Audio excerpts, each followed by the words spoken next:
Hello and welcome to I just heard the number, 14th episode 14. of RSG Podcast. Ryan Eastep, and I have Connor with me, Hello. and Mr. Watson. Ryan, I'm going to keep making you do this until you get it right, man. Yeah? To what? Until you get it right.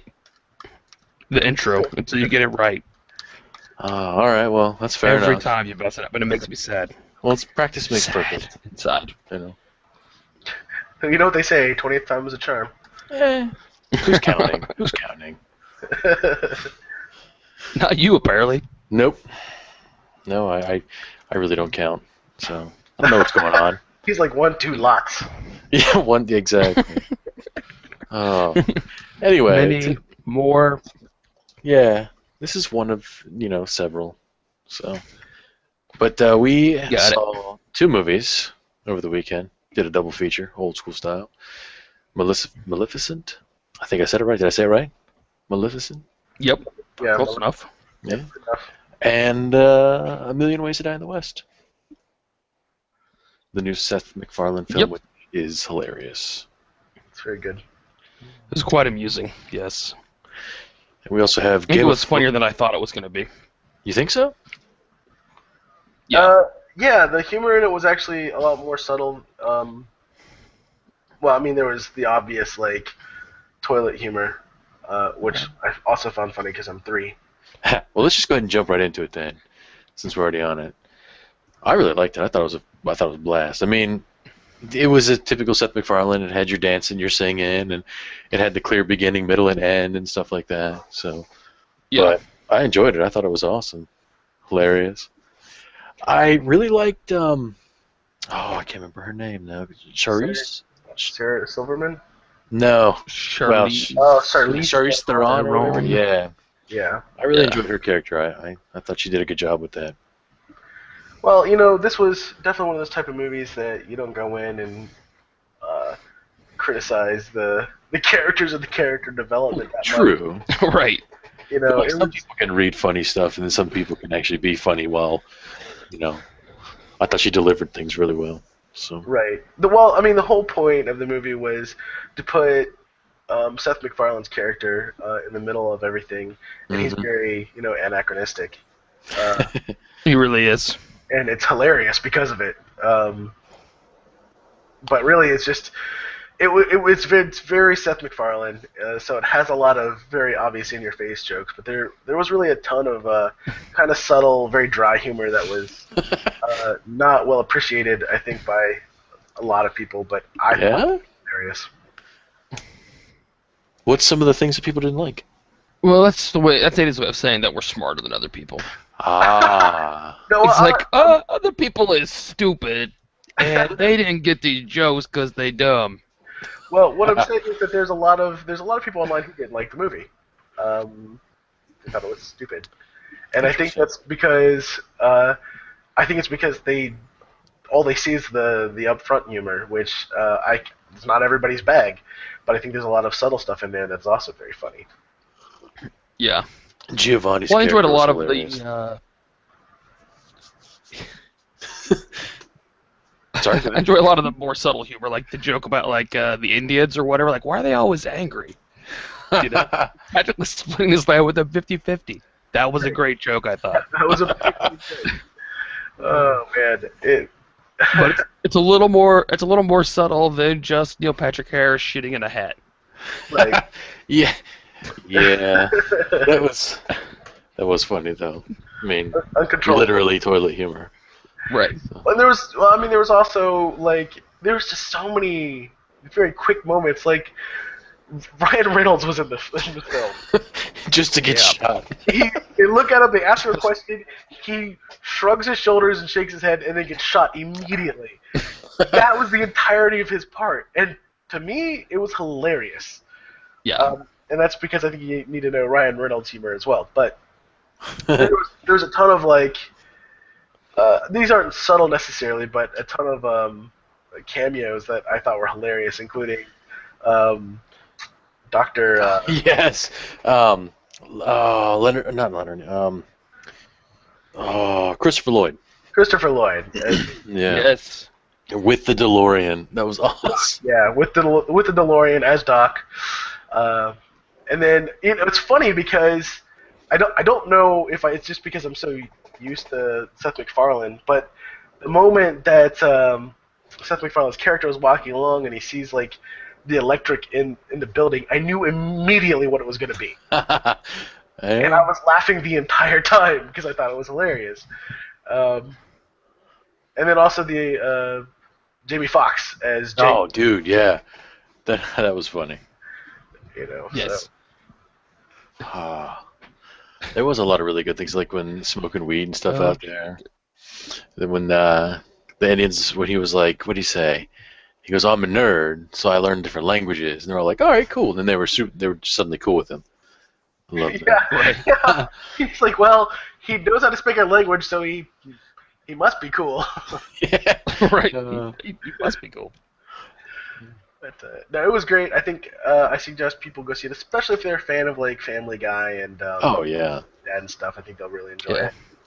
So. Well, I love that they go from like one scene where the big joke is that like Neil Patrick Harris is gonna give Seth MacFarlane like a whole dollar.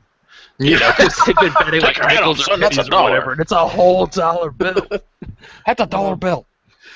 And then in the next scene, they go straight to a joke where he jokes about his sheep like going into town and making $20 at the whorehouse or whatever. Yes. You know, like $20 was no big deal all of a sudden, but that's just think of before. $1 was a huge deal. That was great.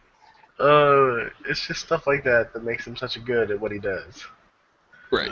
The mustache song was hilarious. Neil Patrick Harris's character was hilarious in my opinion.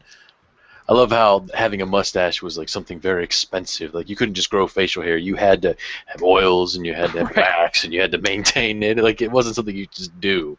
Right. Poor men could not have mustaches. Yep. The mustache blowjob was funny. Yeah. So that was really hilarious. Yeah. Oh man. That was it. It's hard to just keep going on without like telling every joke in regards to this movie. Yeah. Well, and it's not gonna be nearly. The thing about it is even if we tell a joke, it's not as funny unless you go watch it. So right, it's going to watch it for certain. Definitely go check it out. Yep. It's awesome. But there's also not a lot of deep reviewing we can do of it. It was funny. Go see it. Yeah. Like I wish right, we could sit and talk for a while, but yeah. You have to be there. We could talk about how unawesome the characters were, guys. They didn't really develop. I don't think Amanda Seyfried's character really had the growth she had the potential to have. Interesting. Tell me more. Well, here's where I counter this. Amanda Seyfried was on the screen. Good enough. I'm ready to go. Leave it alone. No, but there were people who were like, I read some reviews of where people were like, I don't think the characters really grew at all during the movie, and I'm like, well, no shit. Did you expect a Family Guy movie to grow? It's Seth MacFarlane comedy. Did you expect Did you expect character growth and like characters to change throughout the movie? Really? Well, let's really be honest. Expected? The thing you about came to the wrong movie. Yes, exactly. The thing about Seth MacFarlane, any of his characters, there's never growth. Any kind of growth that happens throughout the episode is immediately undermined at the end of it. Right. You know, by whatever stupid. Oh, especially in Family Guy. Yeah, especially. Oh yes. You know, so every episode of Family Guy might as well be an alternate universe where they have learned nothing from the previous episodes. Right. Oh, sometimes they'll comment on it, like, "Didn't we just have this?" And, no. Right. Right. But let's talk a little bit about Maleficent because I thought that was a pretty. Yeah, I liked it. I enjoyed it. I thought it was a decent film. It took me a minute to admit that I actually dug it. I mean, I know I've told you guys before, but I'll say it on here. That has been my favorite, like, Disney villain, since I can remember. I mean, I think I remember seeing her, like, originally, and then it was tossed between her and the Devil and Fantasia and stuff like that, and I thought, no, I mean, she just was no nonsense. She came in, she did the evil, and then walked out. And in this one, I mean, they kind of put a different swing on it, which is fine. I mean, retelling the same story is fine. I don't know. I was a little disappointed. I expected her to be a little bit more brutal, but maybe that's me. See, I think you came in looking for the wrong movie. It's possible. Like you were looking for like a goth Sleeping Beauty, and that just wasn't what we had here. Yeah, maybe that was it. But I really enjoyed it for a variety of reasons. One, I thought the CGI was seamless. Yes, and that the makeup was fantastic. It really was. The costumes and the CGI was. I tell you what, there hasn't been a movie that has come out recently that has made me relive that like those flying dreams I had as a kid until this one. Oh. Yeah. Yeah. She was just a total badass flying around. It was awesome. Yeah, they did a really she good really job. was. Although I don't know why she had a British accent when she was younger and then somehow grew out of it. Because Angelina Jolie can't do a British accent. Did you see Tomb Raider? I did see Tomb Raider. Both of them. There's only 2 of them, right? I think so. No, I think there might be 3. Ooh. I don't care. Is Jolie in all 3 of them? I think so. Yes. But listen, what's that? I didn't even notice that, honestly. So it didn't bother me much. Yeah, it only bothered me a little bit for a second, and then I gave up because it wasn't important. But it's like little things like that bother me. Like I could have, the whole beginning, I could have either used A, entirely narrate it, or B, let's go into it in some more depth. The beginning, until she grew up, felt a little bit rushed. You think so?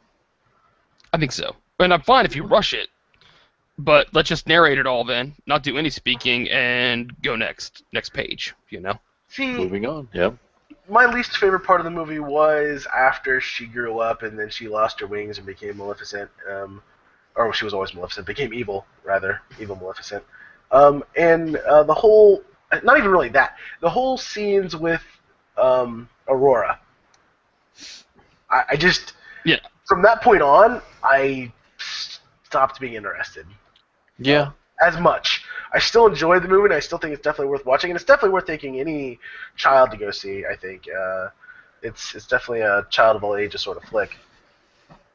Right. Except the baby that was screaming in the theater. I could have done without the 3 fairies, the red and blue and green fairy ladies. Yeah, I could have done I'm without not really sure what they added to the movie on any level. Annoyances?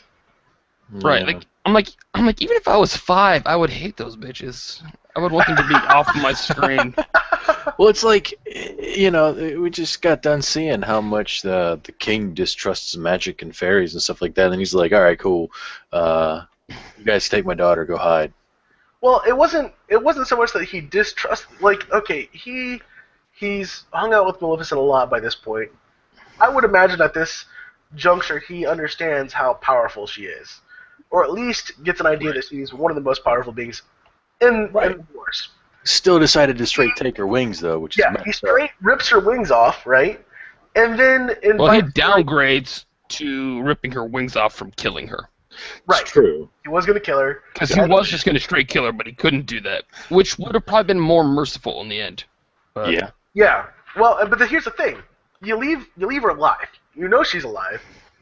So why are you going to invite fairies into your kingdom now? You just screwed over one of the most powerful ones. Now, mind you, those 3 fairies, for whatever reason, didn't like Maleficent. Never really went into it.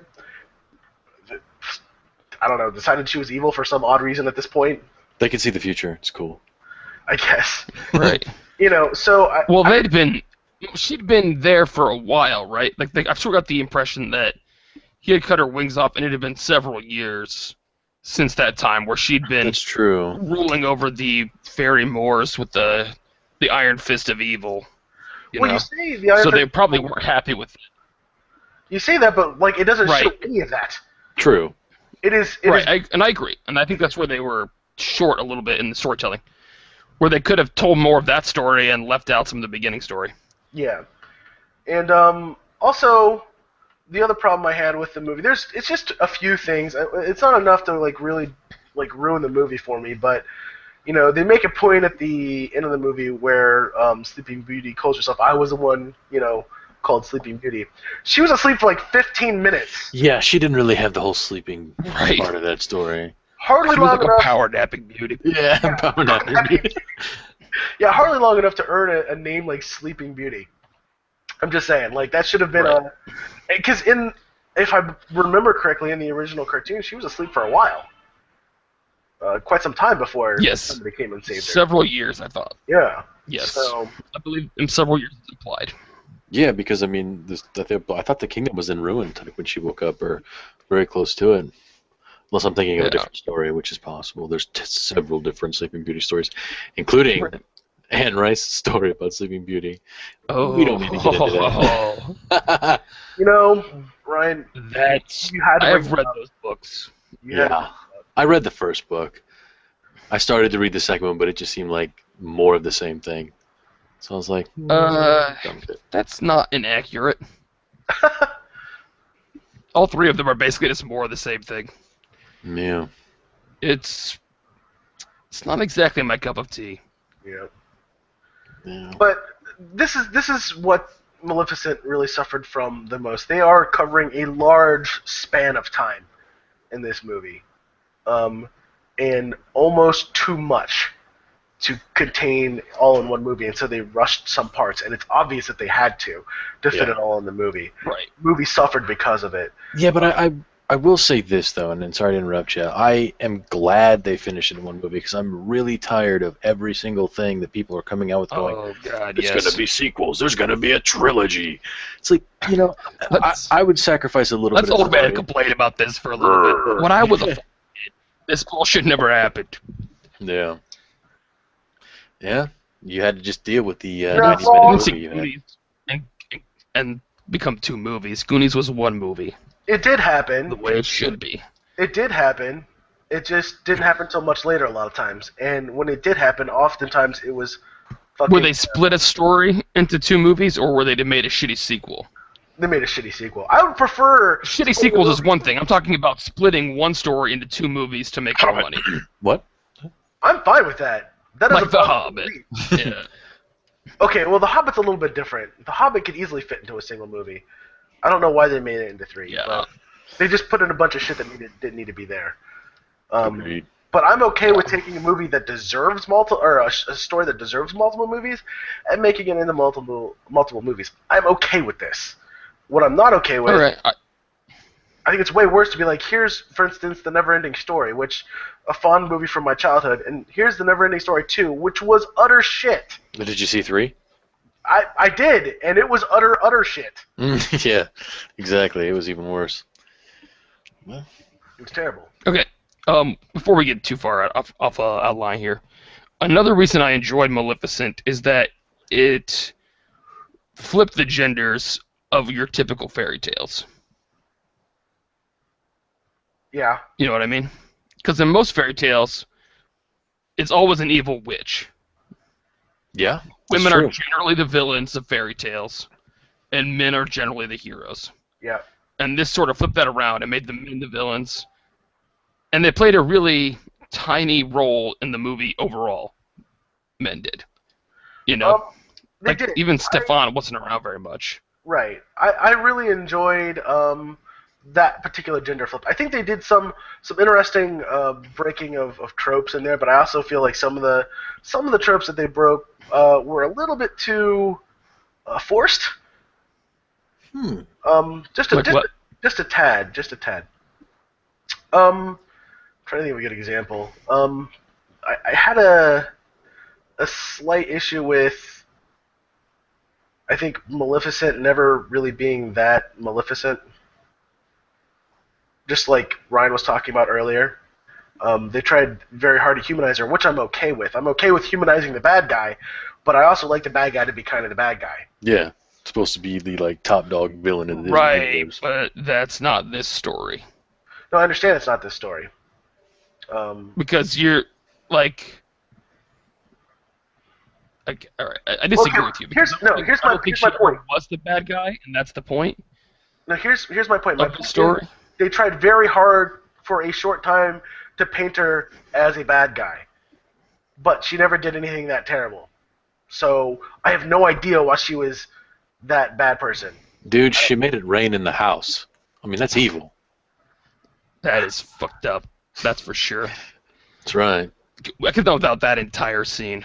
Could have done out most of those scenes. Right. Anything to 3 fairies. I think... I don't know if they ever tried to paint her out to be that evil. You know what I mean? Are you kidding me? You mean in this movie, right? Like, mwahaha, straight up evil guy laughter all over the place for like a short time there? Well, she was pretty dramatic when she put that curse on. There was lots of green fire. This is true. There was a lot of green fire. When she was really angry, when she realized who betrayed her, stuff like that, a green, like, flame shot up from the moors. Right. Stefan was like, oh, damn. You know, he knew But I don't know if that's necessarily evil. That's just an emotional reaction. But everybody seemed scared of her and whatnot for no apparent freaking reason. She was an angry bitch. She was not okay with what happened. Yeah, so...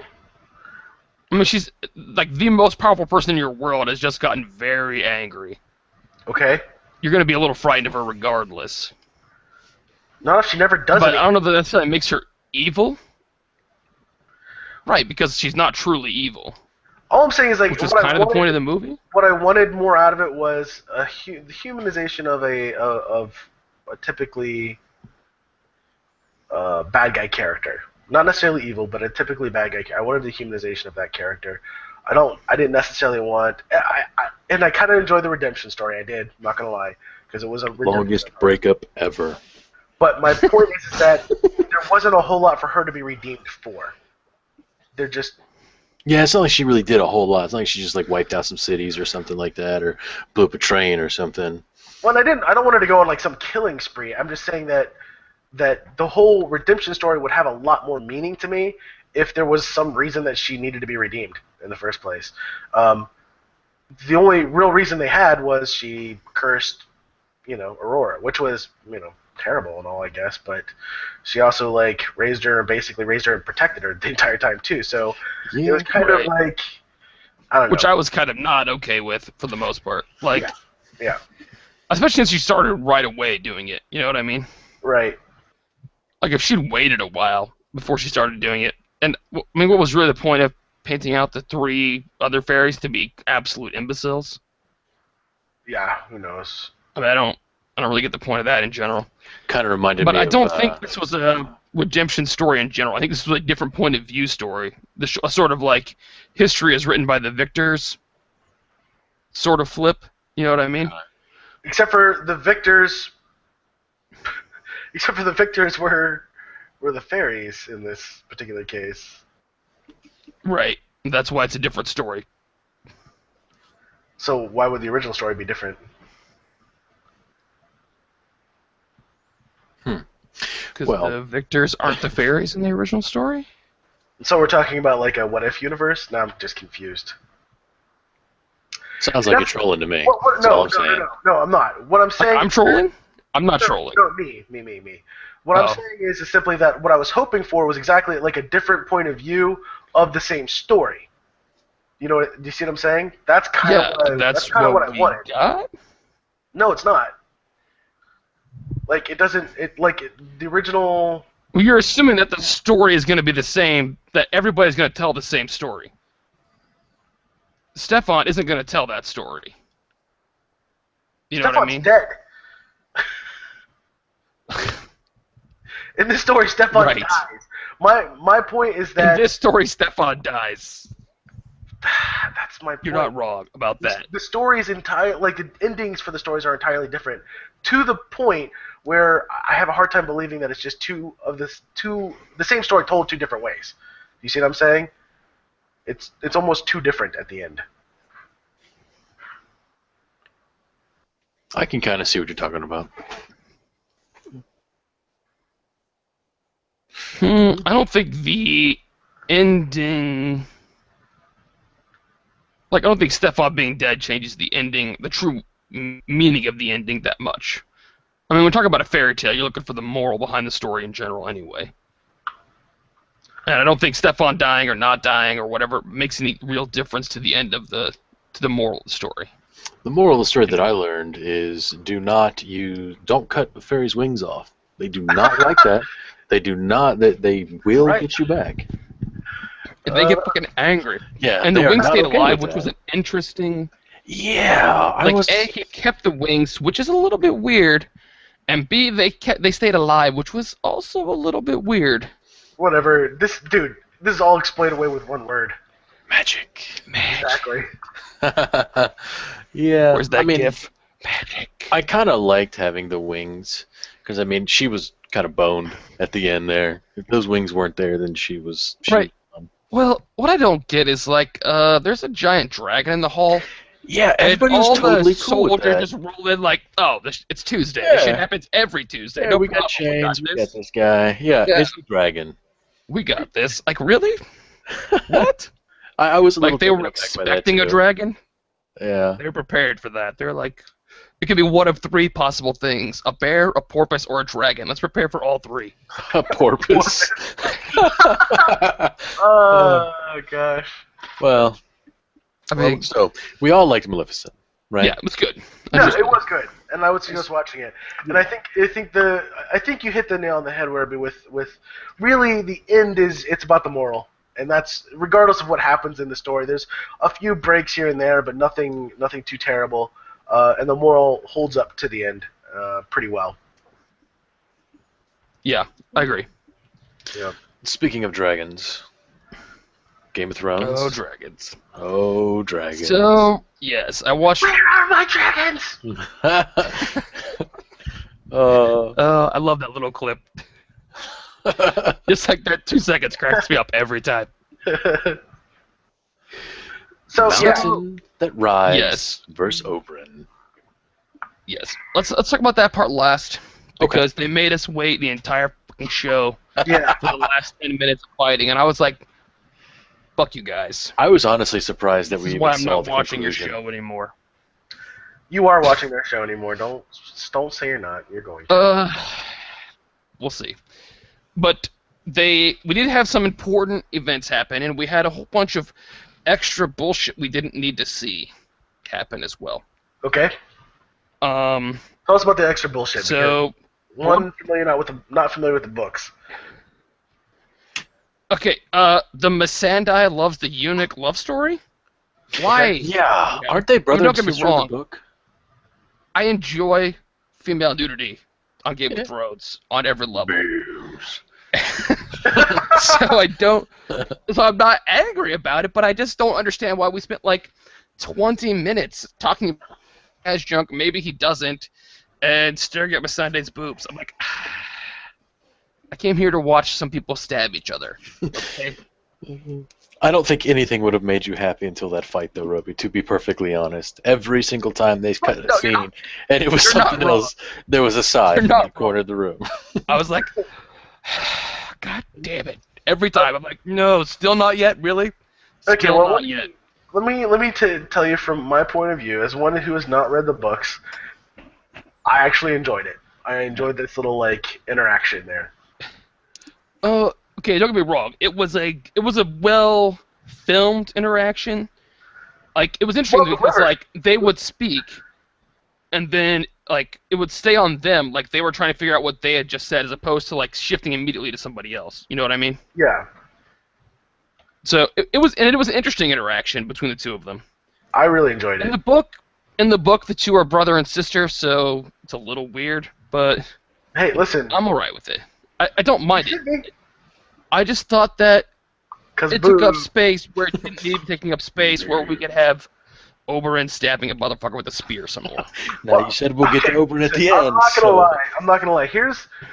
Okay, well, let's not quite get to that part yet. I'm jumping ahead of myself.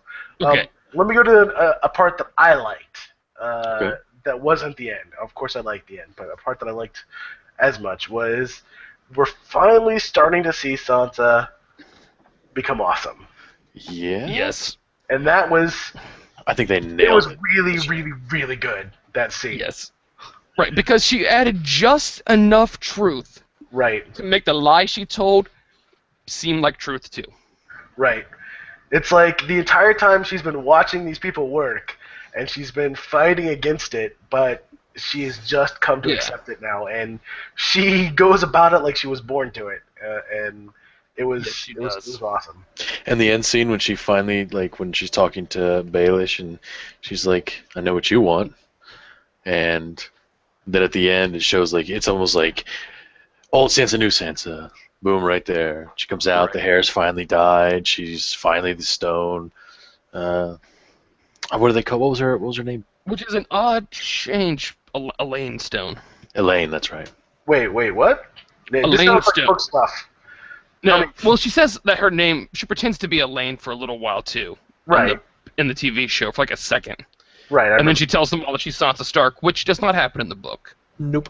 Because the only people who knows that Sansa's alive and still in the books or where she's at is Peter and Sansa. Okay. And Peter is like right-hand man. Nobody else knows that's Sansa, because before they get there, they dye her hair brown, like she does at the end of the TV show. Okay. So that's all different, and they're sort of advancing her character a little bit faster than they do in the book. Because at this point in the book, she's still not that badass, and they sort of go a different way. Like she's dressed to the nines when she comes out at the end of the TV show, and in the book, they're more like Peter's more like, look, you got to pretend to be my bastard daughter. You can't dress like that. You can't dress like a highborn lady. You gotta dress like below that station. You're not a servant, above that, but not good enough. You gotta dress middle class. Okay. And be middle class, because she's more in disguise still. Incognito. So I don't know. I'm interested to see where they go with Sansa's story, because I think they are accelerating it. Because there's always been hints in the books that she's coming to this stage, that she's understanding how the game is played and who's playing it and how they're playing it. And I ultimately hope that she will be Littlefinger's demise. I do too. Like, personally. Not organize it or orchestrate it. Like, personally stab that motherfucker. Well, okay, listen. I'm not going to lie. As much as I would like to see her personally do it, I would almost as much like to see some crazy machinations happen because of something she set in motion that eventually kills him as well. I would be just... I don't see why we can't do both. Well, you're right. I suppose we could, I guess. Okay. You mean like have a scene where she's just... Stabbing a motherfucker is just as easy as, like, walking in and stabbing a motherfucker. Right. But I'm saying, what if she had crazy machinations? Elaborate setups so she's presumed innocent or whatever, but still. Like she's sitting out in some veranda somewhere drinking wine while Peter's getting, jacked up or something. Yeah. Well, I would like to see an elaborate plot where she basically brings his world down around him. You know what I mean? Oh, yeah. Like, unravels his plot, all of its plots without him knowing that it's her. And then at the end, she stabs him. And she tells him what happened and just stabs him. I'm alright with this. Yeah. Walks out. I'm alright with Y'all this. drops the knife. Peace. Okay, so that was important. Yeah, that's very important. Yeah. Another important thing that finally happened is that Lord Friendzone got exiled. Yes. Yes. I really like the way they did that too. The exiling of Lord Friendzone is important. Very important. Yes. I don't know. I didn't hate it. I guess. Honestly, anything that's happening on that side of the world is not interesting at the moment to me. Like I said, I don't. Well, it's going to be less interesting next season now that Lord Friendzone's gone. Awesome. Yeah. Awesome. I just don't like the whole thing with Daenerys is just kind of boring to me right now. At first I was really excited for it, and then they decided to kill Drogo off, and at that point I'm like, fuck it. Right. Wow, you should have quit a long time ago. Yeah. But I still have hope that she'll end up on the right side of the world at some point. Well, I'd like to see her become an actual badass instead of just someone who's kind of pretending to be a badass with like a whole bunch of. She's done a few badass things, and now she's just sort of floundering. Well, she's playing Queen right now. Here's some book spoilers for you. All right. by the end of book 5, she's decided to give that bullshit up. She's like, I'm not a queen. I'm a dragon. It's blood and fire time. Let's go kill some bitches. That's what I want to see. So I'm expecting in book 6 to see a much more aggressive, I'm gonna kill some bitches, Daenerys, and book 7 as well. Yeah. Be interesting to see just how everything ends up. Yeah. Especially in 7, yeah. See if the prophecy of the Lightbringer is true. Right, or any of those prophecies are true. There's a lot of prophecies in the book that revolve around Daenerys that don't exist in the TV show at all. Like the prophecy of the 3 betrayals. That's an important part of the book, an important part of the discussion surrounding the books that just doesn't exist in the TV show. It's kind of sad. Yeah. But let's talk about the most important part. Okay. Of last week's episode. Tyrion, right? Yes. I thought the conversation between Tyrion and Jaime beforehand was interesting. I loved it. But entirely unnecessary. I don't care. I loved it. We could have spent that 7 minutes watching fighting. I'll give you that. I'll give you that they could have shortened it at the very least, and did more of the battle was so short. It was good, but it was so short. It was so short. Yeah, it went on. Granted, I imagine it was hard. It's like Oberyn had to fucking move the entire time. You know what I mean? But I thought it played out well in comparison to how it plays out in the books. It's my favorite scene in the books, and I thought it played out well in comparison. You know, I thought it was accurate in the how it was not just entirely one way. You know, it wasn't just Oberyn running around stabbing him. Gregor got his shots in. Oh yeah. And when he did, it was always like, this might be over right now. Because he only needed those moments every time. Yeah. Right. He's one of those guys you don't get caught once because it'll be fucking over if you do. So, they could have done it a little bit better, I think. But I love the fact that it's another one of those pivotal moments in this series where there's just one man's hubris changes the entire course of history. Yeah. You know, if he had Montoya scene. Right. If he had backed off the Inigo Montoya a little bit and just finished that fucker off, Tyrion would be pronounced innocent, and who knows what might have happened from there on. Oh man, the whole world's going to be different at that point. Because there's going to be a lot of after effects of Tyrion's guilt that would not have happened. Yeah, to be entirely honest, this particular scene I liked because it leads to what I'm most excited for. I've not read the books. I only know what you've told me. But what comes next for Tyrion is seriously what I've been looking forward to more than anything. If it does not happen in the next 2 episodes, I will be very angry. Dude, he better go taxi driver. That's all I gotta say. If he doesn't go taxi driver until next season. You say taxi driver, I was thinking Pulp Fiction, but whatever. Pulp Fiction, okay, to a point, yeah. Hey, dude, right. Yep. Travolta dies on the Yep.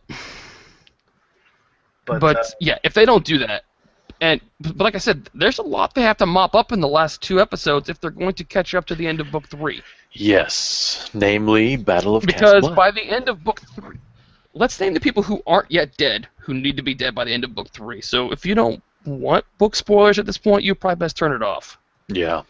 Because I'm doing this right now. And it will hurt your feelings. We have the Hound. He's got to be dead by the end of this season. Yep. We're working that way. And by the way, I thought the scene with him and Arya showing up at the Eyrie was fantastic. Fantastic. Oh, she just broke into that hysterical, what more could possibly go wrong laughter that I loved. Well, I think I felt like it was less I felt like it was less about this is terrible for me and I can't I'm cracking, and more like ha ha ha fuck the Hound. That's what it felt like to me. Right. It could have been either way. The Hound was just destroyed by news, and she was like, fool. Right. Either way, it was really well done. But he's got to be D'd by the end of the season. Yeah. Yeah, she's got to be on her way to towards it Bravos. with that bite. Yeah, they're working towards Right. it. It's way too slow. That's the same way he goes in the in the book. Is he gets like a wound that gets infected, and then he slowly goes away, and then Arya leaves, and you assume that he's dead. He might not be dead. We have no secondary confirmation of his death. But to he be just sort of honest, disappeared from the story. A lot which of is why he's coming back for Clegane Bowl. Yes, get hype. Get hype. Get hype time. But I mean, to be honest, though, in that story, though, in George R. R. Martin's world, a lot of people just kind of fade away. Like, you think they may be dead, and then there's no more to be said about it. Well, the TV show is less about that. Right. I actually hope that Clegane is dead and stays dead on a certain level. Because as much as I would love to read Clegane Bowl, if he stays dead, then maybe people will quit fucking talking about Benjen Stark. Oh. Because Benjen Stark is one of those characters that gets mentioned every once in a while in a Jon chapter or a Bran chapter. Somebody mentions Benjen Stark, and everyone's like, if he keeps bringing him up, that means he's going to come back at some point. So where's Benjen at? What's he been doing? His part was pretty small and insignificant. He was just there to ease the passage between Winterfell and Castle Black for Jon. Right. Exactly. Benjen be gone. He ain't coming back. Yeah. So anyway, back to what we were doing. Sorry. What? Hound has to die. He's not gonna hold hands, dude. I'm gonna choke you the next time I see you. Tywin has to die. Yes. Shay has to die. Yes. And they have to die in close succession to each other. It better be in the same like scene. Yeah. Yeah. I'm wondering what they're gonna do because they don't have the necklace.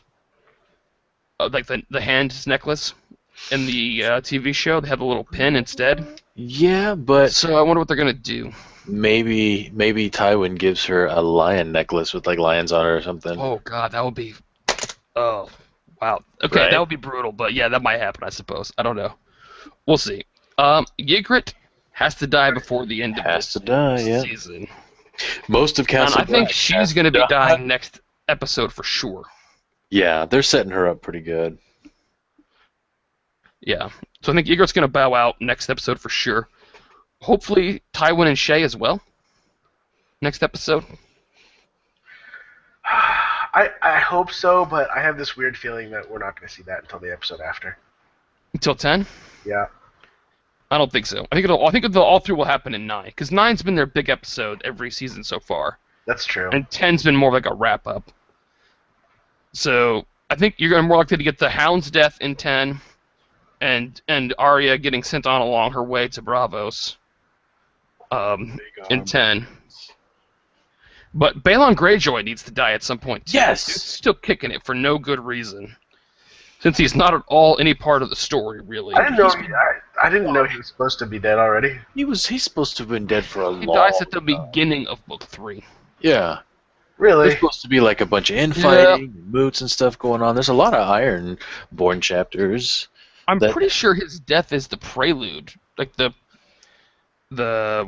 prologue to Book 3. I'm pretty sure is his death. Oh. Right, because Melisandre throws those 3 worms in the fire, and it's supposed to be the death of 3 kings. Mm-hmm. And Balon was the first, and then Robb, and then the last was Joffrey. But Balon's still out there kicking it for no good reason in the storyline. We could have easily just reported his death like they did in the book and moved on. Yep. I don't know why they haven't. Because they're focusing a whole lot on this Reek character, and that's all going to come to a head. Well, which... See, and... I'm not saying it's exactly. Without all of that in this week's episode as well. Yeah. The whole... Yeah. No. I'm done. I'm over it. Move on from Theon. I like the way Theon as a character, and I like his redemption story even better than I like Jaime's redemption story. But I liked the way it unfolded in the book better.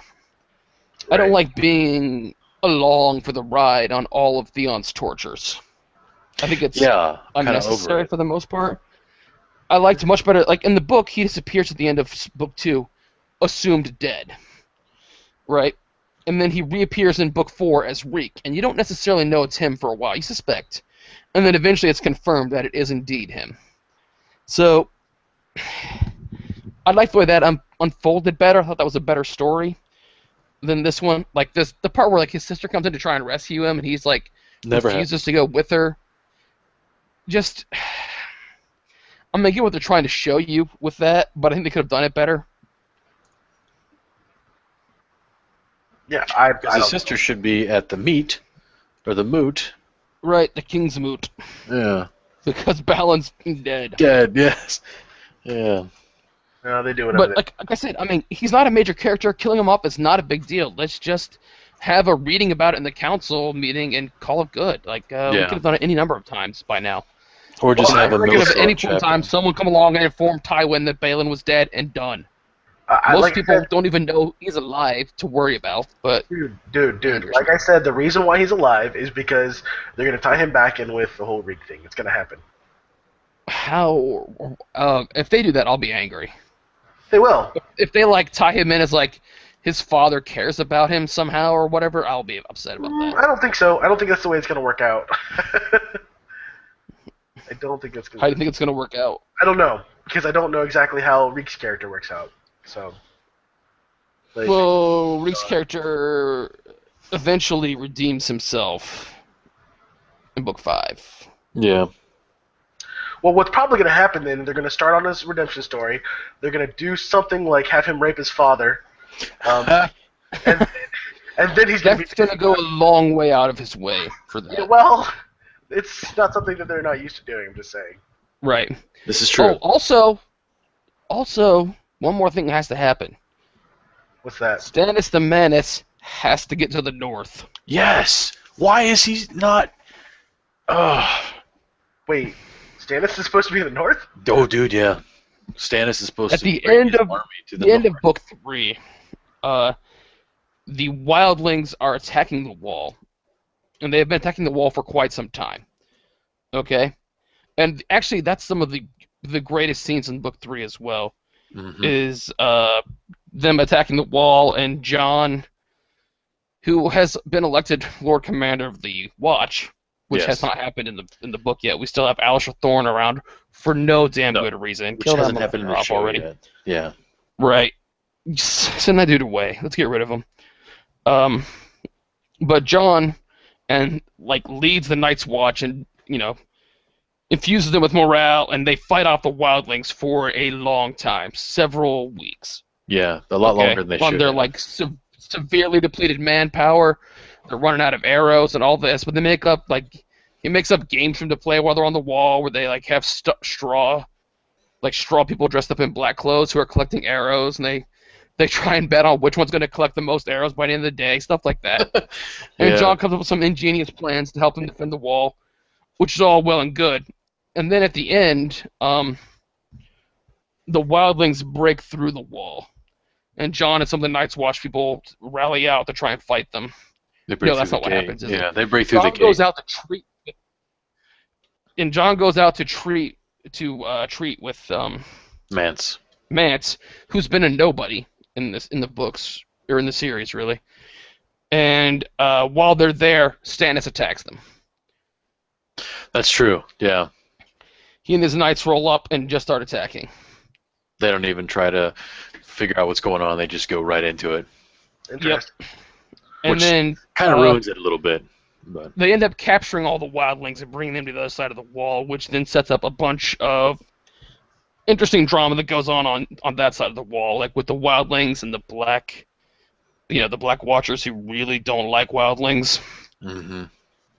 It's a lot of uncomfortable situations and awkward silences. I believe that with the description, I believe that Stannis will arrive in the north next episode. There's also a lot of conversions, too, that we haven't been seeing. And by conversions, I mean you either worship the Red God or you die in a fire. Or you die. Yes, or you get burned to death. Yeah, I'm actually interested to see where this whole Red God thing goes eventually. It's, obviously I haven't read the books, but it is something that is interesting so far. I'm like, who is the Red God? What is the Red God? What is this all about? When do I get to see Melisandre's tits again? All good questions. Yes. I'm for that part. Let's do that again. Boobs. Boobs.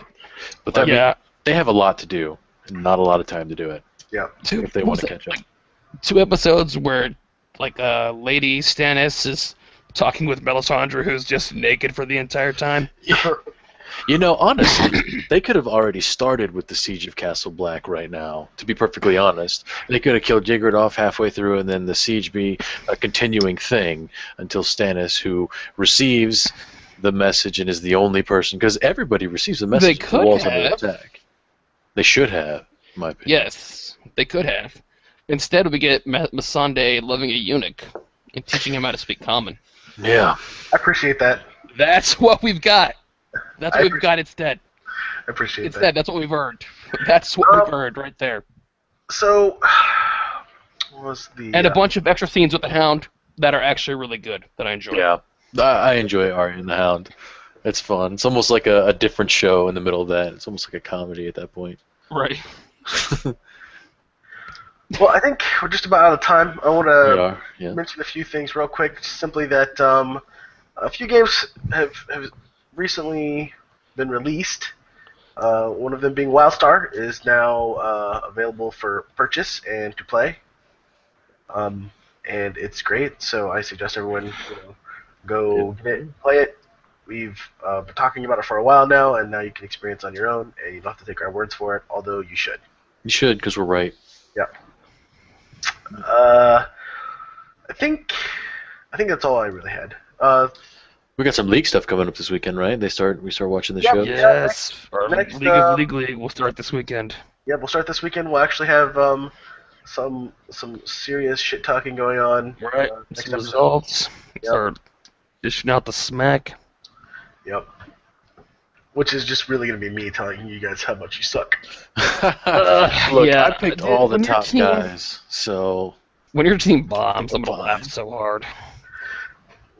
Did you not look at the stats that your team put up on the board? A lot of zero. Bro, A lot of that zero. was last week. They didn't know they were playing for me last week. This week, they know they're They playing don't for know me. this week either. That'll be a different story. I have ways of inspiring them, if you know what I mean. All right. Well, I think we're out of time, guys. We are. Yep. I'll let you close up there, Mr. Estep. Well, thanks for coming out, guys. Check it out. Like us. Subscribe. And, yeah, we'll see you next week. Good night.